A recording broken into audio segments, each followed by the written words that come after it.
Olá, tudo bom? Para quem não me conhece, meu nome é Suzana, eu sou educadora de Sociologia do Pré-Universitário Popular Alternativa. Vou apresentar para vocês hoje mais uma aula sobre temas e conceitos das ciências sociais que são trabalhados no ensino médio. Na aula de hoje, a gente vai ver um pouco de temas e conceitos que são abordados na Sociologia do Trabalho. A gente vai falar um pouquinho sobre o capitalismo, sobre a reestruturação produtiva e as relações trabalhistas. Então, a gente vai ver que, como eu falei para vocês nas nossas primeiras aulas, né, diversos fatos históricos foram fundamentais assim para influenciar o surgimento tanto da sociologia, né, como do capitalismo. Então, a gente lembra que, segundo a gente passou pelas obras dos clássicos, né, Durkheim, Marx e Weber, um fator comum assim que perpassava as análises sociológicas deles era o modo como eles se debruçavam sobre o surgimento do capitalismo. Então, a gente pode identificar, assim, ao longo da história, né, que houve diversas reestruturações produtivas, né, diversas mudanças, alterações no modo como a gente produz as coisas. E essas mudanças, elas provocaram, cada uma em sua época, mudanças na organização social também, né, na forma como a sociedade se organizava. Então, a gente lembra que existiu outros modelos de produção antes do capitalista, né, como a gente viu lá o modo primitivo, o modelo asiático, o escravista, o feudal, né? Então, o capitalismo, ele não surgiu numa linha evolutiva, assim, dos processos produtivos. Na verdade, esses modelos de produção, eles existiam, às vezes, até simultaneamente, em lugares diferentes, né? Não se tem determinado, assim, que, historicamente, que acabou o feudalismo, começou o capitalismo. Na verdade, se identificava em regiões diferentes, lugares diferentes, que se havia diversos modos de produção diferentes, como a gente identifica até hoje, né? Então, a gente vai lembrar um pouquinho que entre esses fatos históricos que influenciaram muito tanto o surgimento do capitalismo como da própria sociologia, está os dois mais principais, é a Revolução Industrial, né, como a gente viu nas nossas primeiras aulas, ainda está disponível para vocês rever quando quiserem, quando puderem, lá na plataforma, o conteúdo sobre a Revolução Industrial e a Revolução Francesa, né, mas a gente vai passar um pouquinho aqui hoje de novo, um breve resumo, para relembrar que a Revolução Industrial, né, que ocorreu em toda a Europa, começou pela Inglaterra e depois se espalhou pela Europa, ela foi determinante não só para a mudança no modo de produção, claro, né, ela inseriu as máquinas, as tecnologias nas indústrias, nas fábricas, né, mas também ela foi responsável por fazer uma grande mudança na organização social na época, porque se antes nas famílias era comum apenas o pai ser o responsável por prover o sustento da família, né, com a Revolução Industrial, com o surgimento de novos postos de trabalho, né, com a necessidade de haver a maior sobrevivência, né, da família, houve a inserção de toda a família no mercado de trabalho. Lembrando que a principal característica do capitalismo, né, era que o trabalho passou a ser assalariado. Então, esse salário nem sempre ele era digno, né, e o suficiente para prover o sustento de um indivíduo, então, quanto mais da sua família. Então, houve essa necessidade de a família toda se inserir, até mesmo as crianças, né, dentro das fábricas, dentro das indústrias, para poderem ter a sua sobrevivência garantida, né? Então, a gente viu lá na Revolução Industrial como característica também o uso da mão de obra infantil, né? Como a gente vê retratado em muitos filmes da época. Eu gosto de sugerir para quem puder, quem quiser ver, o filme Germinal, é um excelente filme que retrata fielmente essa época da Revolução Industrial, da inserção das crianças, né? O filme, ele não, infelizmente, não está mais disponível completo no YouTube, mas ainda é possível visualizar lá pequenos trechos, partes consideradas mais importantes, assim, que retratam bem como se dava a relação social nessa época, né?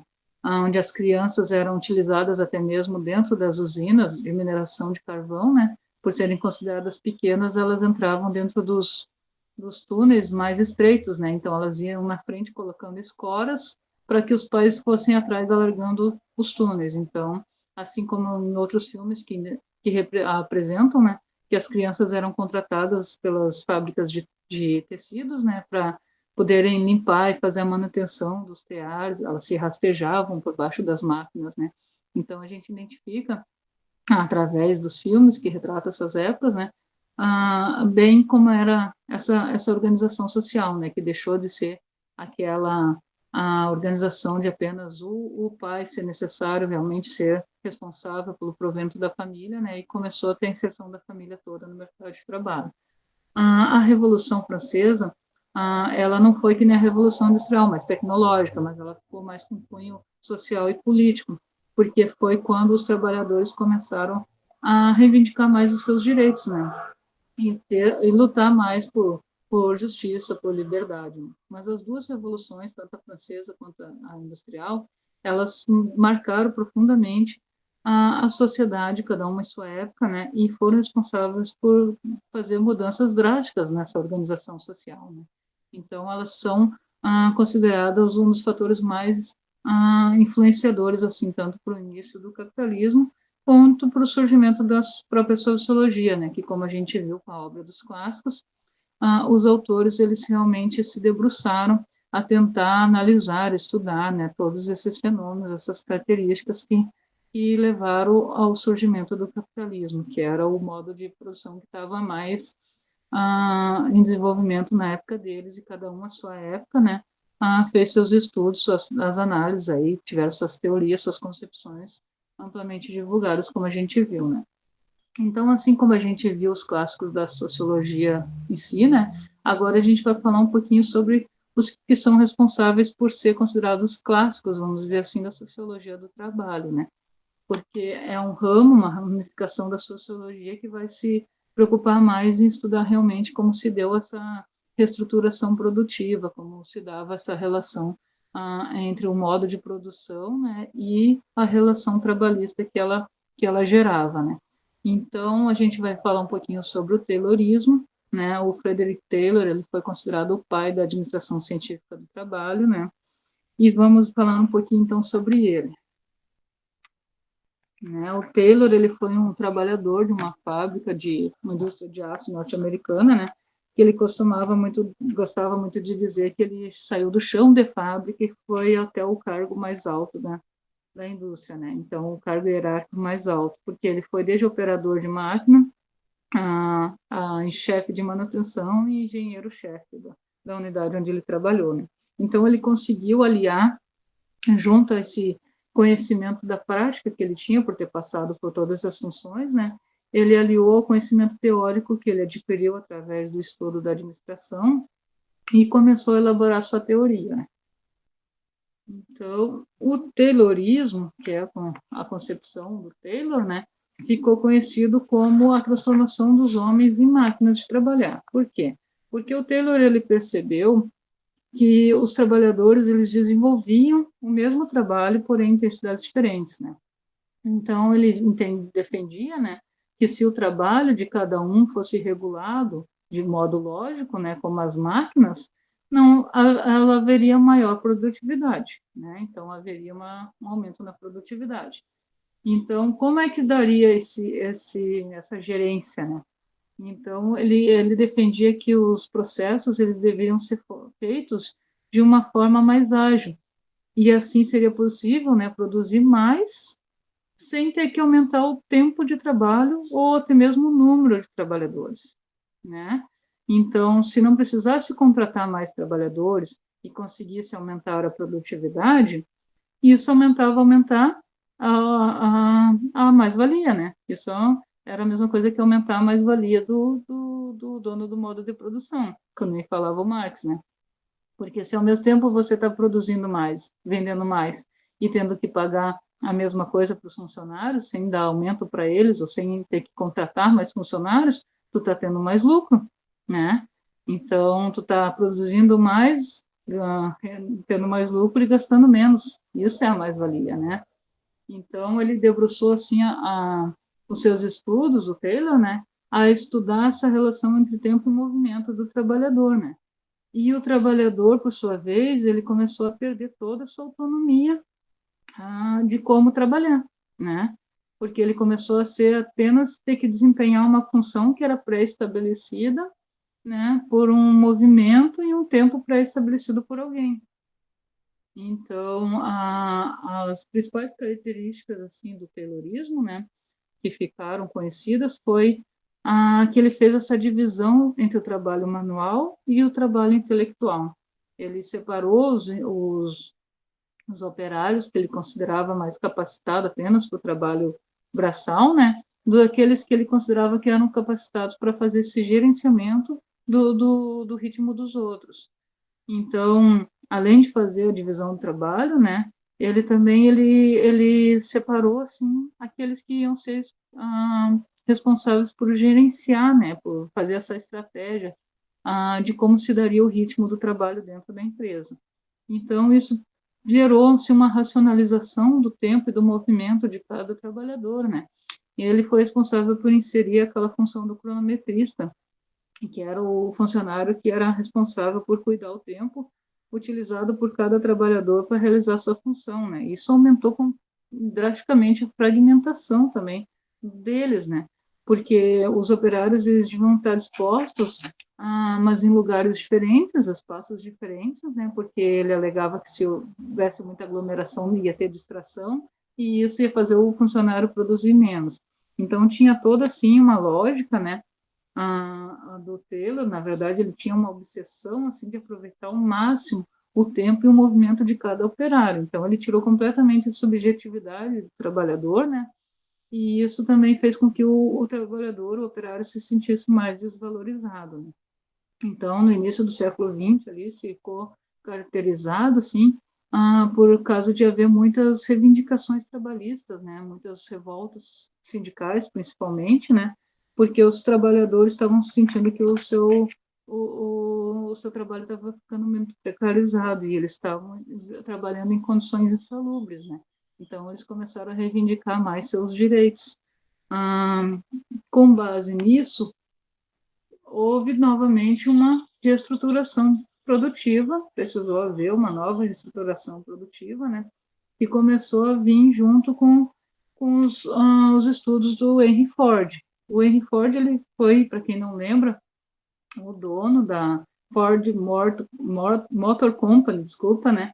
Ele foi responsável por fazer a fabricação dos carros da Ford, né? O famoso modelo T, que ele produzia qualquer carro desde que o carro fosse preto, porque o preto era a cor mais barata e mais rápida de se fazer, não precisava ter que trocar as tintas nos tonéis da fábrica e também não precisava ter grandes despesas com matéria-prima, né? Então, ele produzia praticamente todos os carros pretos em grande quantidade. Ele foi responsável pela inserção da produção em massa, né? Mas ele também ficou conhecido, o Fordismo ficou conhecido como o pai do bem-estar, do estado de bem-estar social do trabalhador, né? Por quê? Porque ele vem contrapor um pouco aquela rigidez do Taylorismo, né? Enquanto o Taylor já havia proposto assim aquela mudança na organização do trabalho, né? Rígida, de que o trabalhador tinha que responder ao ritmo do relógio apenas, né, cronometrado ali do seu desempenho individual, o Fordismo, o Ford já introduziu, né, as esteiras elétricas, né? Ele já foi responsável por fazer esse controle do tempo do movimento, sendo determinado não pelo relógio, mas sim pelas máquinas. Então, ele inseriu a linha de montagem nas fábricas, né? Até a gente tem aquele famoso meme, que eu não sei se vocês já viram, né? Do trabalhador que está prestes a se aposentar, né? 30 anos de serviço, e o único desejo dele é caminhar até o fim da esteira para saber o que ele está produzindo. Isso a gente viu lá que foi uma característica grande do capitalismo, né? Da Revolução Industrial, essa fragmentação das funções, né? Como o exemplo da cadeira, lá não deixou de ser uma pessoa produzindo a cadeira e começou a ser 50 pessoas fazendo cada uma parte da cadeira.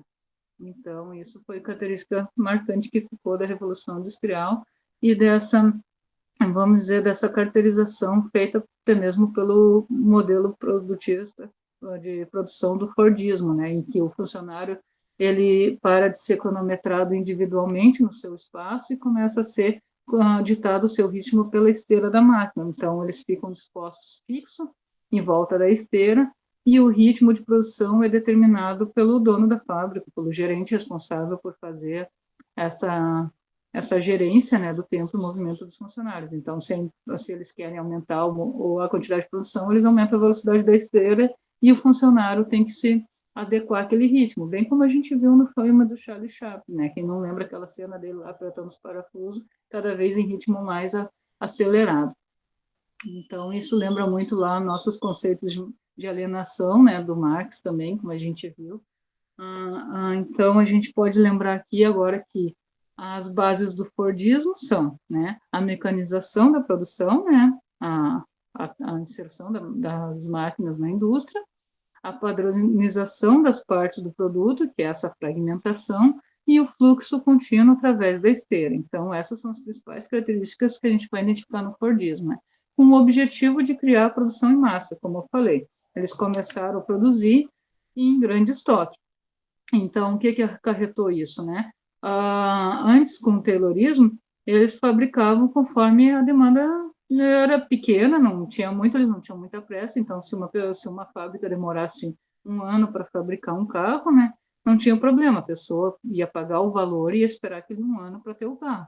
Já com o modelo do Fordismo, começou a se produzir muito mais rápido, porque como mais pessoas produzindo rapidamente ali cada uma parte do carro, né, a produção começou a ser muito maior e começou a ser mais empurrada para o cliente, né? O cliente não precisava esperar o cliente fazer o pedido para ter o carro. Ele chegava lá no depósito, tinha um estoque já enorme que ele podia escolher o carro que ele quisesse.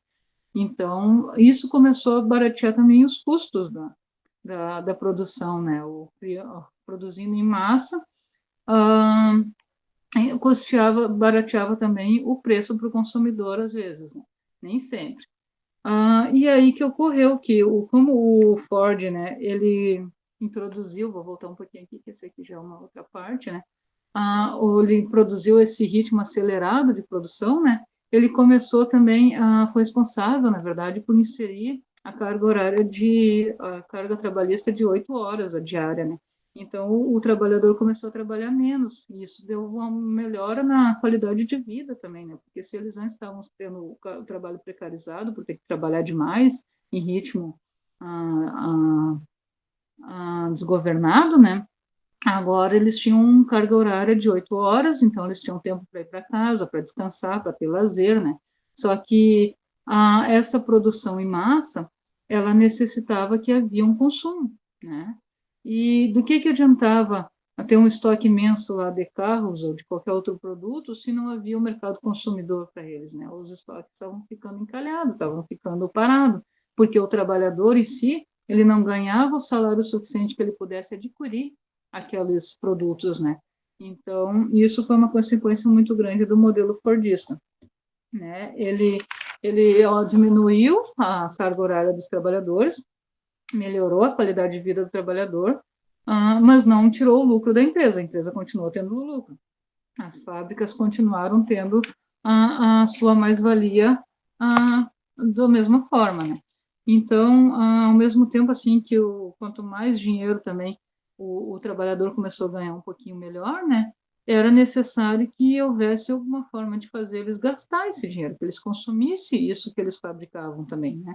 Então, houve a necessidade de se inserir aquele slogan que a gente via muito antigamente nos filmes e também nas propagandas, né, da Coca-Cola, principalmente, o estilo de vida americano, que seria aquele consumismo que a gente identifica até hoje nos marketing por aí, né, nas propagandas da vida, que incentiva esse consumismo, né, expande esse mercado de bens de consumo. Então, o trabalhador ele se sentiria, na verdade, apto a consumir aquilo mesmo que ele fabricava, né? Então, a classe trabalhadora começou a sentir um poder de aquisição um pouquinho melhor na época do Fordismo, né? Mas, infelizmente, isso não durou muito tempo, né? Por causa que ali no período final ali de 1945, mais ou menos por ali, né? Muitos países eles estavam se recuperando ainda da Segunda Guerra Mundial, né? Então houve uma grande crise econômica, financeira, né? Historicamente em diversos países, né? E até mesmo nos Estados Unidos, onde se iniciou e o Fordismo teve esse grande boom, né? Como modelo de produção. houve também essa crise financeira, econômica e que impactou, e até mesmo os países assim mais da América Latina que estavam vivendo também ainda suas ditaduras, até a década de 70 por aí ainda estavam passando ah, as influências, sofrendo as influências, né, dos estados ditatoriais. Então essa realidade positiva do Fordismo não durou muito tempo, né? Porque a recessão, assim, a crise financeira mesmo econômica chegou em todos os lugares e fez realmente com que essas fábricas, essas indústrias que tivessem esses estoques muito grandes ficassem com os produtos sem ser consumidos, né? Não tinha um mercado consumidor esperando por eles. E isso foi o que deu assim maior impulsão para que houvesse uma nova reestruturação produtiva, né? Foi aí que empresas como a Toyota, como a Hyundai, como a Suzuki, outras empresas normalmente são empresas automobilísticas que começam, inovam, né, em modelos produtivos, porque são as que têm a produção em larga escala maior assim, mas depois esses modelos, né, acabam sendo adaptados até mesmo para outros setores. Então, hoje em dia a gente pode identificar empresas pequenas utilizando os mesmos estudos, desempenhando as mesmas características lá do Taylorismo, do Fordismo, em suas funções, né? Até mesmo em funções burocráticas, como escritórios, administração e coisa, a gente identifica essas características ainda dos modelos de produção que foram criadas a princípio, né, em fábricas, indústrias automobilísticas, mas que foram adaptados cada um para seu setor, né? Então, o toyotismo, né, a Toyota, na verdade, ela foi responsável por fazer essa reestruturação produtiva na sua linha de montagem, né, que ela visava mais cair por terra totalmente essa rigidez dos modelos fordista e taylorista ali, né, por causa que ela entrou com a flexibilização do trabalho. Na verdade, a Toyota ela estava querendo conseguir sair dessa recessão que estava tendo, essa crise econômica e financeira, né, que estava impossibilitando as pessoas de comprar os bens produzidos, né.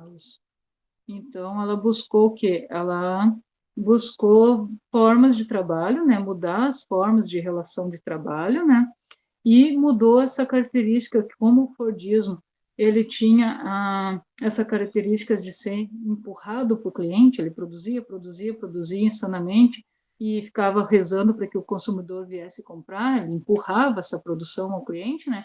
O toyotismo, ele começou a pensar diferente. Nós não vamos empurrar para o cliente, nós vamos ser puxado pelo cliente.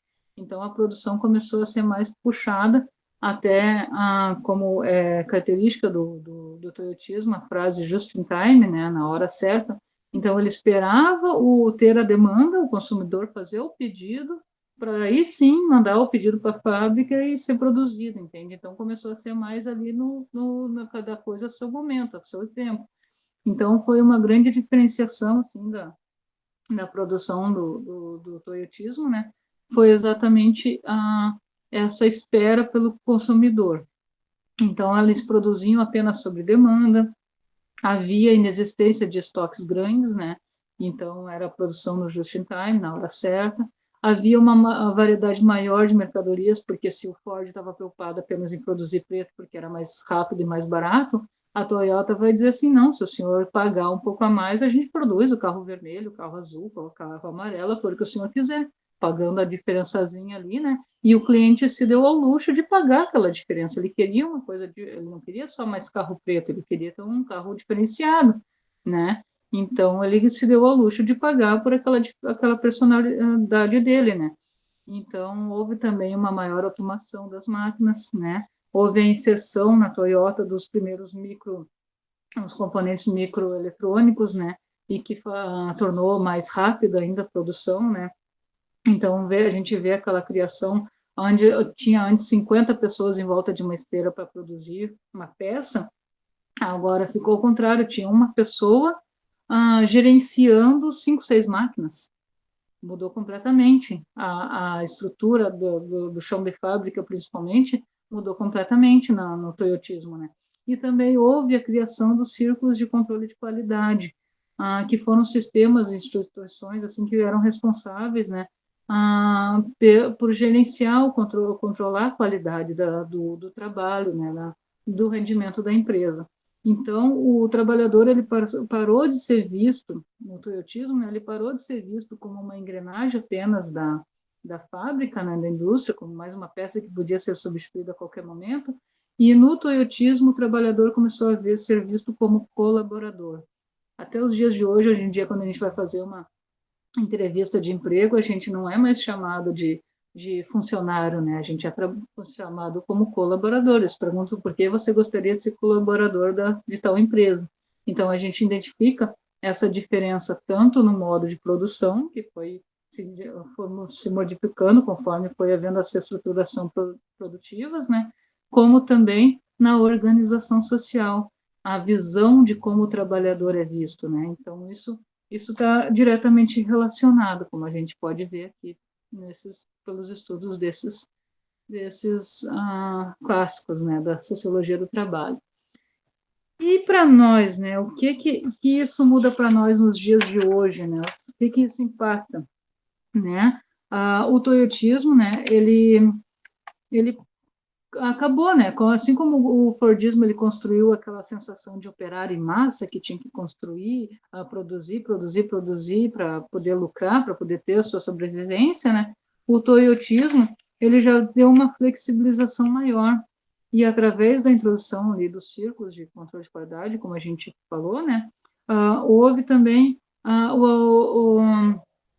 começou a ter dentro das empresas, né, aquele pagamento para os funcionários por mérito, por produção, por produtividade, quando a gente vê hoje em dia muitos trabalhadores são, além do salário, eles têm ali a produtividade, começou a ter insalubridade, peculiaridade, esses adicionais no salário ali que cada trabalhador começou a ter, né, e que começou a dar, através da legislação que começou a ser vigente, da lei trabalhista mesmo, que colocava o trabalhador, antes no Fordismo lá, tinha aquela segurança do trabalhador de trabalhar com a defesa, com a embaixo da legislação, né, com os direitos garantidos ali de férias, 13º, tudo certinho na carteira de trabalho, a jornada de trabalho de 8 horas, aquilo tudo certinho, rigoroso, como a gente viu no Fordismo, né, no toyotismo, ele já vai ser diferente, ele já vai vir com aquela concepção assim de que o trabalho tem que ser mais flexível. Se o modo de produção é mais flexível, o trabalhador também tem que ser mais flexível. Então, ele vai ter que abrir mão um pouquinho daquela segurança, né, que a carteira de trabalho dá, né, para eles. Quem quiser a vaga vai ter que sair daí, porque começou com o toyotismo também a se identificar um outro tipo de relação trabalhista, naquela que começou a surgir mais postos terceirizados, começou a surgir o trabalho intermitente, como a gente viu, ele voltou com toda agora na pandemia, né, do Covid, as empresas, os comércios principalmente, começaram a contratar trabalhadores que não mais seriam a carteira assinada por 30 dias, como era antes, mas que seriam contratados apenas para trabalhar finais de semana, ou feriados, ou 2, 3 vezes na semana, consequentemente reduzindo ao máximo o salário do trabalhador, né? E voltando um pouco àquela sensação de precarização do trabalho que a gente tinha lá em Taylor, né? Então, toda aquela segurança trabalhista que o Fordismo, bem dizer, garantiu ao trabalhador, através daquela rigidez das leis trabalhistas bem fundamentadas, o toyotismo vem que meio que tirar um pouco esses direitos do trabalhador, né, para quem quisesse trabalhar, porque começou a ser assim, quem quer a vaga tem que lutar, se tu não quer, tem 500 que queira, mais ou menos aquilo, né. Então, houve essa diferenciação de novo, ou seja, houve, vamos dizer, um retrocesso, né, nas relações trabalhistas. Houve uma evolução nos modelos de produção, mas um retrocesso nas relações trabalhistas. Então, como a gente viu ali, né, o que isso muda para nós? Se o crescimento da automação e da produtividade sem necessidade de mais contratações elevou o desemprego, né, houve ainda as empresas que buscavam a flexibilização dos direitos trabalhistas, né, em detrimento a criação de um novo tipo de trabalhador mais flexível, né, como a gente disse. E isso definiu a expansão de novas formas de trabalho, na maioria das vezes mais precárias, né? Como é o caso das terceirizações, como eu falei para vocês. Então, mais adiante aqui, a gente vai ver a grande característica do toyotismo, diferente lá daquele que era o trabalhador fixo. Eu vou voltar um pouquinho lá para vocês verem bem a diferença, né? Do trabalhador fixo na esteira, né? As coisas passando, vários trabalhadores em volta da peça, né? Já no toyotismo, a gente identifica já o funcionário cuidando de, às vezes, mais de uma máquina, né? Então, essa mudança no modo de produzir as coisas, né? A gente identifica até hoje, quando se fala na quarta revolução, né? Na quarta reestruturação produtiva que muitos falam, né? Porque desde a Revolução Industrial lá a gente identificou aí diversas estruturas, né? Reestruturações produtivas, né? E a gente estaria vivendo mais ou menos hoje mais uma nova reestruturação produtiva, né? Que seria a uberização do trabalho. Não sei se vocês já ouviram falar, se tem alguma coisa que lembre vocês, remetem vocês sobre a uberização do trabalho, mas eu gostaria de dizer para vocês que isso é um fenômeno, assim, né, que a gente identifica hoje, porque é daqueles trabalhadores que estão mais identificados com as plataformas digitais, né, como a gente vê ali, vem dos Ubers, né, que trabalham pelos aplicativos e coisa, então, seria mais relacionados a isso.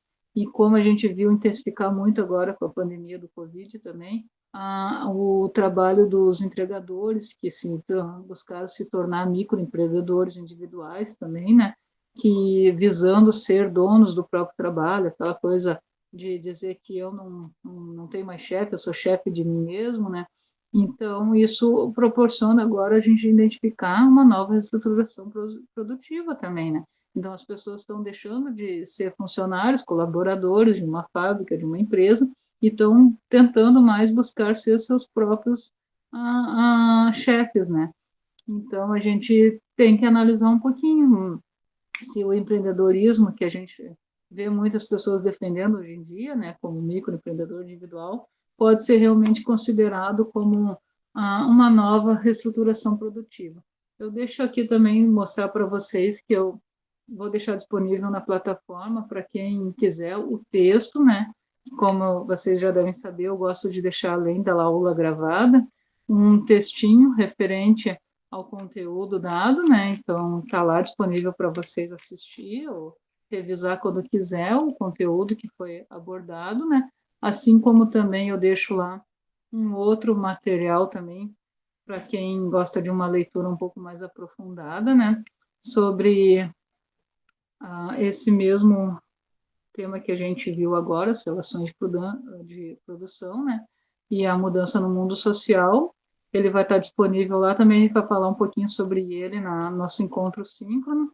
Assim como eu vou pegar aqui só para mostrar para vocês uma foto que eu coloco lá, aqui do Charles, também, que fala da engrenagem ali, né? Essa foto aqui que mostra muito bem essa diferenciação que se deu entre o Fordismo e o toyotismo, que eu acho que vocês conseguem identificar melhor. Deixa eu ver se eu consigo aumentar o máximo aqui.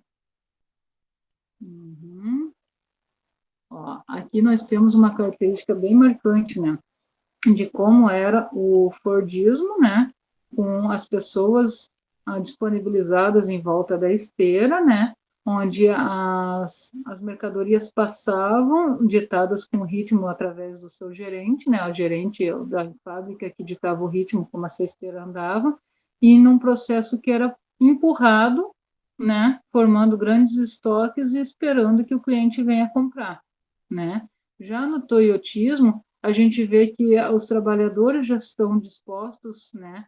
Diferente, sendo às vezes um funcionário responsável por gerenciar mais de uma máquina, né, fazer mais de uma função, houve uma especialização melhor das funções do trabalhador, né, eles foram mais especializados, né, houve a diferenciação também do trabalho intelectual, do trabalho braçal, né, e o modo de produção deixou de ser empurrado por cliente e começou a ser puxado pelo cliente. Ó, vocês podem ver que à medida que o cliente compra uma peça, é que eles mandam o pedido para produzir novamente aquela peça.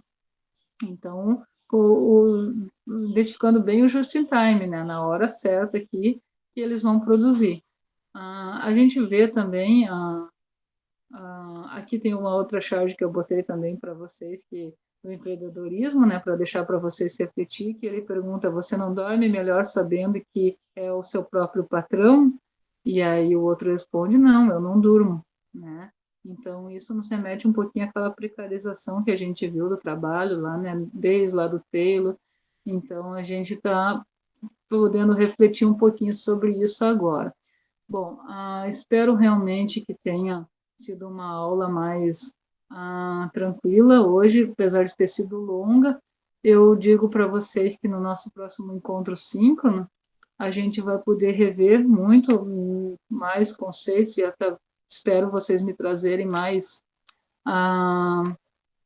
alguns filmes, sugestões de filmes ou séries que vocês identifiquem, que haja essas relações, identifique, né, essa reestruturação produtiva, vocês podem me trazer para a gente debater em aula.